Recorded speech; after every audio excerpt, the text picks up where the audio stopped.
Good evening, everybody. Welcome back for another night of the countdown to Christmas. I'm in a new spot. My people have taken over my old spot. So I'm in a new spot, but I wanted the fireplace vibes. So I got them on the TV over here.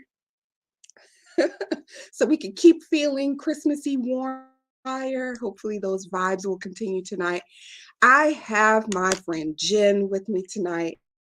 Jenn is an uplifter. She is encouraging. She is always the words of wisdom and peace in our group conversations. She's a New York transplant who is now making Texas her home. We are so glad to have her and her parents. The whole crew came down. She's the host of the Mission Uplift podcast. She runs the Mission Uplift YouTube channel.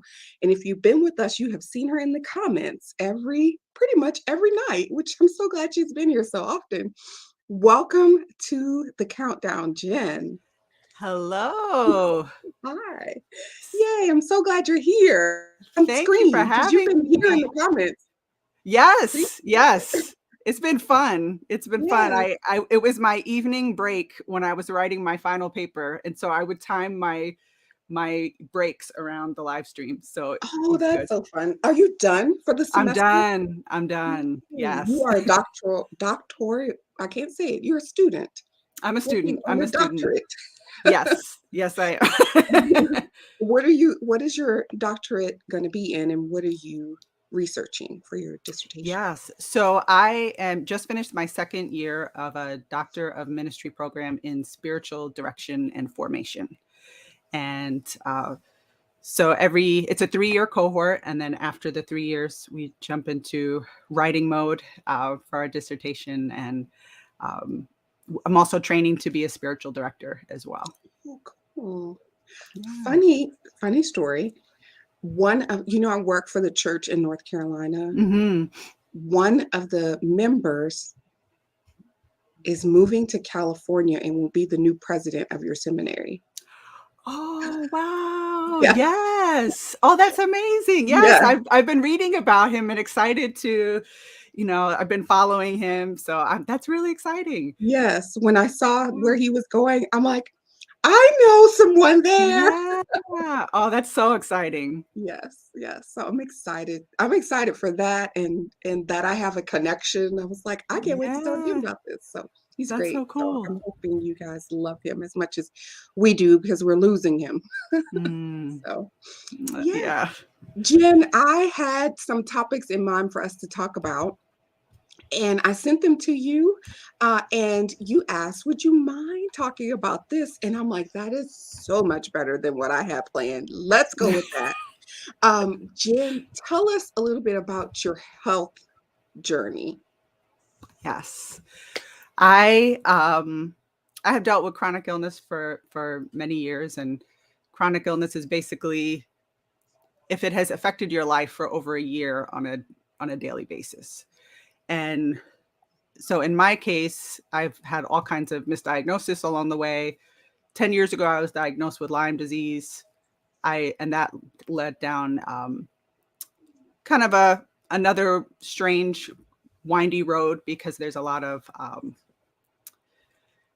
differing opinions of whether chronic Lyme disease exists. So it's kind of hard to get to the root of things with doctors. And so I have kind of come to the point where I'm like, I'm not quite sure what it is. I just know that I don't feel great, and I have made some pretty radical life changes in order to accommodate that and change that. And so I've really become passionate about just encouraging people and like the spiritual formation of people with chronic illness and like chronic invisible illness, right? Because sometimes people see someone who you don't look sick, and a lot of times that's meant as a compliment. Mm-hmm. Sometimes it's said as like, oh, are you faking it?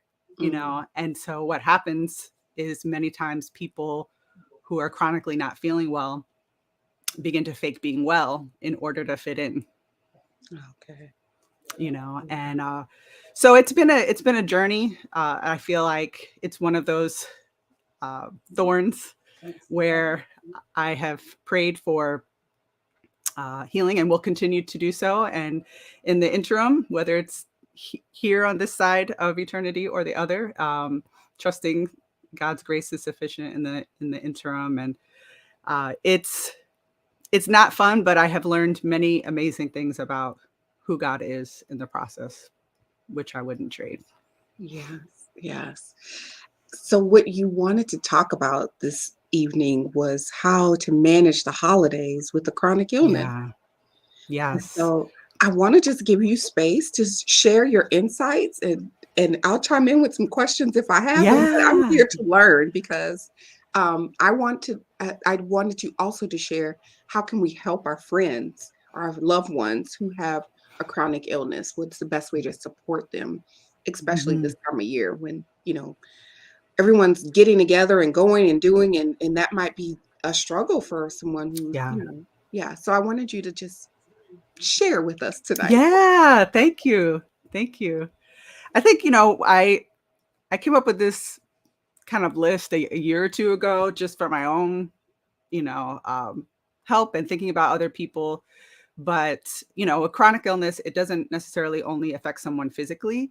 It's emotionally, mentally, right? Spiritually, financially. It affects some people aren't able to work or work full time. There's medical bills and relationally. So it kind of affects so many areas of life. And for many years, I think I plowed through and then crashed, plowed through and then crashed. And, one of the things that I'm realizing and that I share with like chronic illness friends is to prioritize what's most important in this season and what's realistic. And so for some people that might be like, I absolutely want to decorate. I absolutely want to cook for my family, or I absolutely want to go to this Christmas event, right? But like know what those things are that are important to you and plan around that like realistically. So uh, and be willing to say no to the other things for the sake of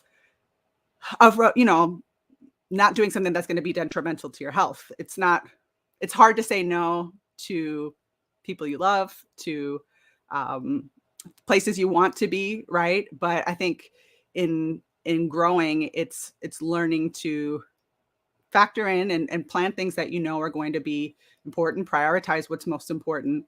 And doesn't mean other things aren't, but it's like, okay, what is the most important right now? And and be realistic about it. But with that, also manage your expectations, because planning what's important to you, I kind of feel like I'm always penciling in versus like a proverbial penciling in versus like writing with a Sharpie, because there's always the likelihood that things could change. You might wake up that day and feel like, okay, I don't feel that great. I I might not get my picture with Santa, or Yeah. whatever that might look like. And to manage your expectations and have a plan B if it means like doing something online, if it means uh, whatever that looks like, or if it means, hey, like watch a Christmas movie in your pajamas, but still do things that you enjoy and that would spark joy, right, in your Mhm. life. But um but also like manage your expectations and don't assume that everything is going to absolutely happen, because it's just learning to, you don't know what things might trigger. You don't know if you wake up having a bad day. um but the third thing is to start new traditions. Okay. And I'm writing these down. So okay. My dad shared something on Facebook recently. It was this image that had a quote, said like, you don't have to continue holiday traditions that leave you broke, overwhelmed, or tired. mhm. And I think a lot of these tips are things that are helpful for everyone. It doesn't necessarily mean for someone who's dealing with health issues. I think they're beneficial for everyone. But there might be traditions that have been a part of your life that are just challenging, right? Like it's just hard to do. And it's okay to start new traditions. Mhm. And, if maybe you can't go to all the events, but you can drive around and look at the lights and appreciate that, or do something like this where it's like Yeah. still enjoying Christmas, still still having fun, and figure out what that looks like now and start your own new traditions. Um, but the next one is to create space, margin, um, rest, and to make space to process the emotions that may surface. I think, whether or not someone is dealing with something physically, the holidays can be a very hard time for people, and it stirs up emotions of people who maybe aren't with us anymore, or places you would like to be, or just the reality of your situation, um, and to, maybe make space for time to process that, allow space to grieve, allow space to just be and to rest, um, and make room for buffer days. Even when it's not the holidays, I have buffer days. So if I'm doing something, I know that I like the next day, if I'm going out the next day, I can't. And the day before, I probably shouldn't either, if I'm going to be well enough to do that thing. And so space and margin is a really big thing that has become a part of my everyday decision making. Um, the next one would be communicate your needs. So I think sometimes this used to be the case in the past for me. If I was invited somewhere, I would, um, I didn't necessarily want to share all the details, or I want to Mhm. go, or, and it's Because okay. you have Like if some someone's dietary restrictions that right. help you feel better, right? Yes. Yeah. Yeah. Yeah. So I think just knowing that, and being able to share with people who are close. So maybe it's like, hey, I would really love to go, but I don't think I'm up to it, or I might go. It might be like a game time decision, right? Like, Mhm. um, or just no. Sometimes that's the case. Um, or it might be like, hey, I'm going to come, but I'm going to leave early, or whatever that might be. But to be able to communicate that, because we still appreciate invitations, we still like want to be there. It's just factoring in all these other things like eating. I know Mhm. part of my life now is if I'm going out someplace, I'm eating beforehand, Mm. because of the fact that I can't eat a lot of, and that's okay. Like that's just but it requires kind of maneuvering and thinking through things to plan accordingly, Yeah. you know, and, and, and, and if you have like kind of a no fly zone for certain topics, it might be something to communicate as well. Like Mhm. if you're going someplace and everyone is, um, you know, and this is not specific to chronic illness. I feel like a lot of these things are just Right. I'm life, I'm I'm you taking know. notes from what you're There's saying. just things that have been helpful for me. But if someone has like a no fly, like you don't want to talk about this particular thing, like say, hey, I really don't want to talk about my health. Like some people don't mind.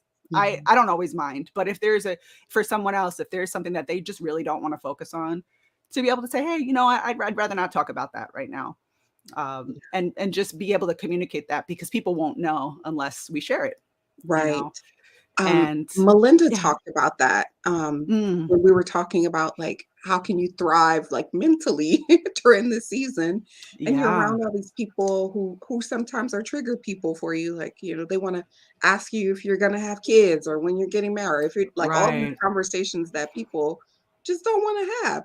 She no, she was giving suggestions of, like, well, she gave one that was a real one and one that was just a comical one, but one she said was like, "Pivot the conversation to something that you are comfortable with," yeah, and but also being willing to say, like you're saying, I don't wanna talk about that," or, "That's, like, touchy for me right now," or yeah. whatever it is that the ultimately ends the conversation, and she said, jokingly, "If all of that fails, just make it awkward." Melinda's so great. And I think I did catch the tail end of when, because I was in and out on that one. I think my Yeah, internet was fuzzy, but I did catch her at the end when she was talking about the awkwardness. I love yeah. it. I love it.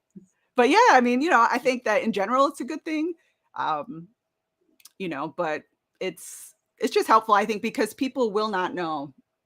And Yeah, then if we get angry, like we can't get angry at somebody who doesn't know, right? right. Like, I mean, we can, but it's avoiding it's uses up a lot of energy to get angry about things that we can avoid, Yeah. like it doesn't have to be a thing. And I think too, like in the communication section too, is asking people who are trusted loved ones in your life to pray for you during this season, Mhm. because you know, life is in my life is I feel like kind of like a little bit of a turtle, and people are running full speed fast, so my life is a much slower pace, and that's just regular life. So you throw in events and Mhm. you know, finances and all these things, like you just ask people to pray if this is something that's going to be triggering for you, but you may still feel like, hey, I still want to go, or I still want to Mhm. participate. uh, Ask people for prayer. I think Yeah, that's a big thing too. that's good. Yeah. um, Gratitude. I think cultivating gratitude is so key just for all of us. And on a non-spiritual, or everything really is integrated with Right. spiritual, but it is scientifically proven the effect that gratitude has on us, on our brain, on our overall well-being.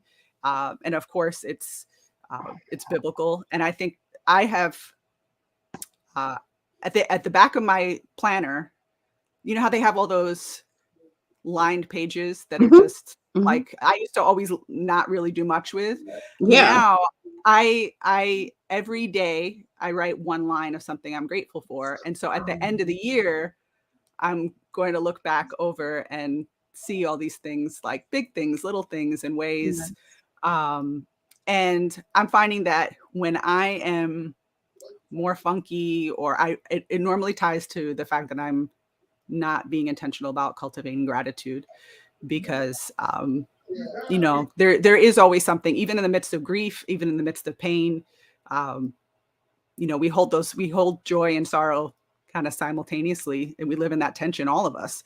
But cultivating gratitude is so important, especially in stressful seasons, because things trigger us, like it's flare-ups or symptoms. And I'll add too, like chronic invisible illness is a variety of things, right? It could be an autoimmune disorder, it could be migraines, it could be depression, it could be anxiety, it could be all of the above. And to kind of factor those, making gratitude a part of our lives, I think it really helps. It helps to shift perspective. um, but at the end of the day, it's remembering, and this is the last one, just remembering what the season is about. Mhm. As Christians, Christmas is about more than presents and lights, and I appreciate presents and lights. I appreciate decorations, but at the end of the day, it's recognizing the birth of Jesus, and He's our Lord and Savior.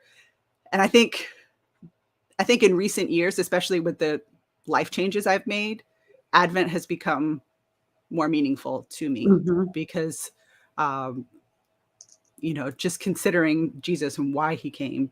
And my tradition now in Advent is reading Luke, Mhm. one chapter every day, and really, really thinking about, why did Jesus come? Right. And that changes things too, because Yeah. um, and having that, it doesn't mean that we can't have Christmas movies, and like I love all those things. I think those things are fun and great, and uh, but always having Jesus at the forefront is Yeah. important. Jesus at the center of it all is Amen. what I love. Yes. Mhm. I love all of these tips. I'm thankful that you've shared them. If you're here watching and one of these especially impacted you, I'd love for you to share it in the chat, just to give Jenn some feedback on what she's sharing, because all of these points I can really embrace them for myself, and I can see how they would be helpful for someone who is trying to thrive in this season when they Mhm. when they have a chronic illness. How Yeah. can we support our friends and loved ones in the season? What I'm mostly feeling is like, don't put expectations on them to do all the things, and Yeah. be really patient and supportive, of course, and give them, like, each one you said, I was thinking, oh, okay, so in this scenario I should probably manage my own expectations of what my friend can Mm. do or my loved one can do, oh, if my friend wants to have a new tradition, I should support that and Mm. lend my time to whatever this, if we were all planning to gather somewhere, but instead you needed to stay home, then what can we come and hang out with you at your, like help cultivate that. And like you were saying, Yeah. include them. Don't say, well, she can't come because blah, blah, you know, still extend the invitation and leave it to you, because I love what you were saying about buffer days. Like if we Mm. tell you in far enough in advance, you can Yeah. plan things. Yeah. Yeah.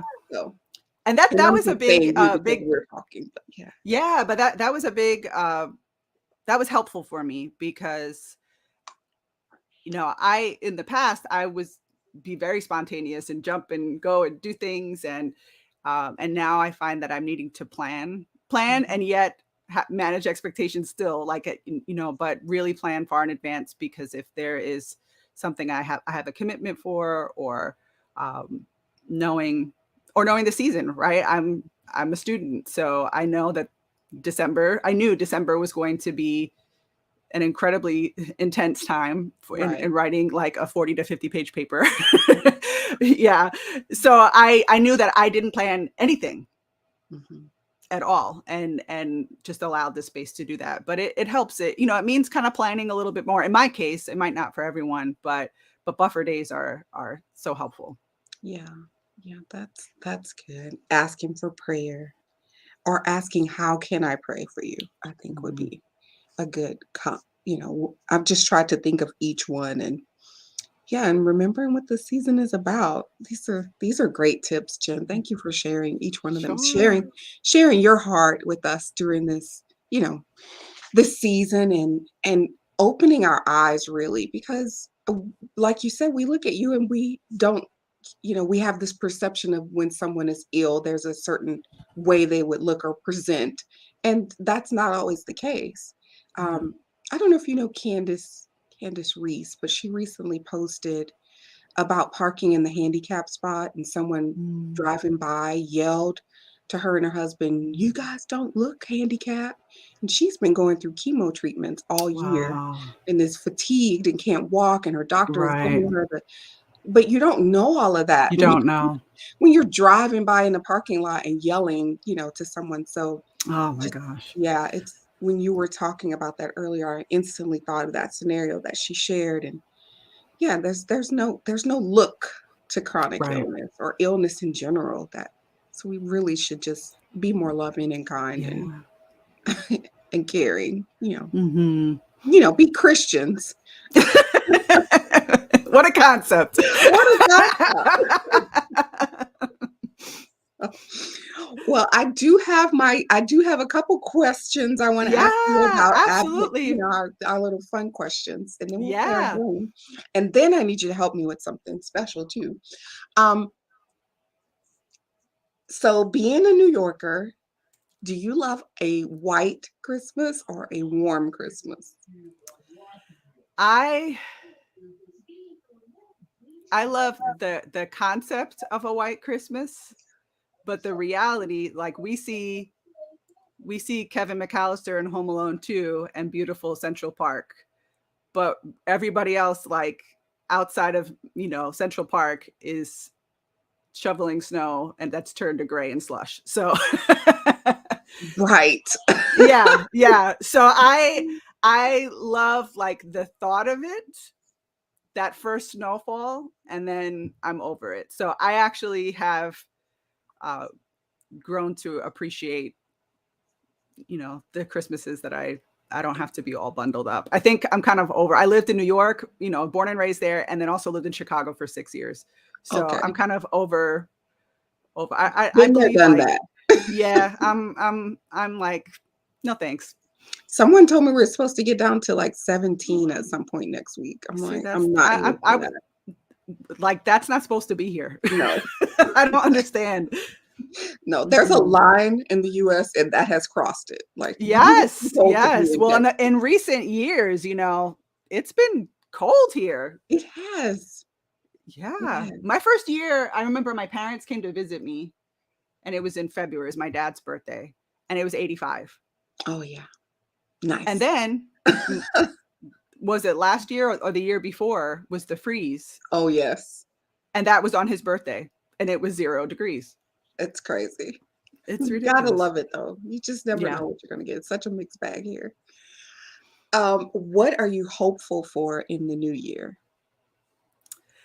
Oh,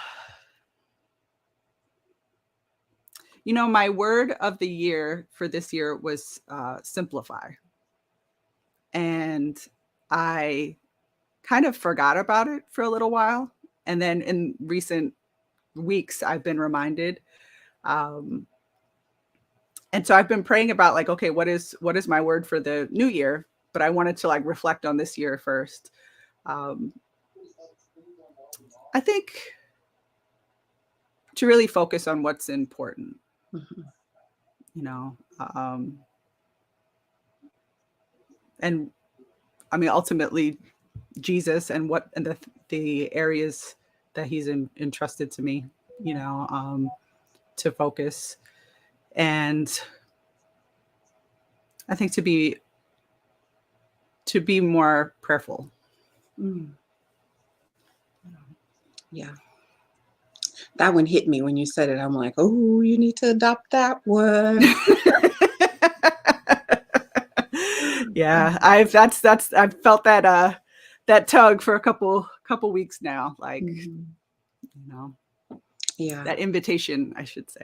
Yeah. I've been feeling that too. I'm like, hmm, interesting. Mhm. You named it. I've been avoiding it.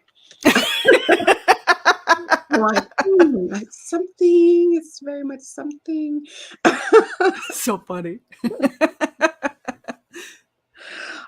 Those are good. Okay. I'm excited for your new year. Um, I trying to remember. I don't think I even picked a word for this year. I think I just ran into this year and have not stopped running. Mm, So I like the thought of slowing down and actually contemplating and of course, I love to goal plan. So I can't yes, wait to sit down yes. and actually do that and think And you have about helped so many of us to really appreciate and prioritize goal planning as yeah, well. that's fun. I can't wait till next week well, next week, the week between Christmas and New Year's, I'm off. So I'm ready to like enjoy the rest and the time and the space Yeah, to like that's think good. about what's in my heart and on my mind. So Hmm. I don't feel like I have that yet. I'm just Yeah. rushing and running. And then I decided to go live every night for the month of December. Like, whose idea was this? We appreciate it, but I know what it takes. I know what it takes. Yeah. All right, I do have a game. Okay. We are still playing Family Feud. Now let's see. I don't know. Every night I'm like, how do I share my screen? It's not getting easier for me. I don't know It's a little complicated sometimes. Okay. And the dog's barking and they're watching football and the game is good. It's just a lot. Okay, here is your question. Name something people usually do on the day after Christmas. Sleep. Sleep. I'm going to give you that one. Oh, I have to hide the question and give you that one's rest. If you're in the comments, be sure to enter your answers so you can play along with Jen. She may need your help on some of these. Yeah, I'm sure I will. I think there are probably some people who will go and return gifts. That is the number one answer. Eat Yes. leftovers, Yes. eat watch movies. Oh no. I No. got your first strike. Okay. Oh gosh. Play games? I'm going to give you that one. Play Okay. Okay. with this one. Play with their gifts. Okay. Okay. Okay. I need to think with that perspective too of like toys and gifts. Yes. Okay, Kelly's helping us out. Take down decor. No, Kelly gave you a No, strike. Can't take it that's down the not in day after Christmas. that's not in my house. My family, we keep it through New Year's. It's like let's embrace it. Yes. Oh gosh. There's 2 left, okay? 2 If left. you Okay. if okay, I'll maybe after you return the gifts, you probably might do a little of this too. Shopping. Yes, yes, yes. And then the last one, if your family doesn't live where you live, then you probably Travel, yeah. travel. Yes, yes. See, I'm not thinking outside of my little bubble. Yeah. Well, I'm gonna name you a winner and play the music for you. Okay, I will take it. I will take it. Yes. Good Yay. answer. Good answer. I Good needed answer, people. good answer. Yes, I love that. That's so funny. Okay, Jen, I Yes. need you to help me with one last thing before we log off for the night, for our Okay. Friday Okay. night Yes, I'd be together. happy to. Um, we have been every night when people comment, I've been keeping track of the names, and tonight I want to give away one of the prizes. So Yay! I have, let me see, I have to do, okay, hopefully this works. I am going to try to share my screen again because I made a little thingy thing. Let's see if this works. Mm. It does. Yay. Okay. All right.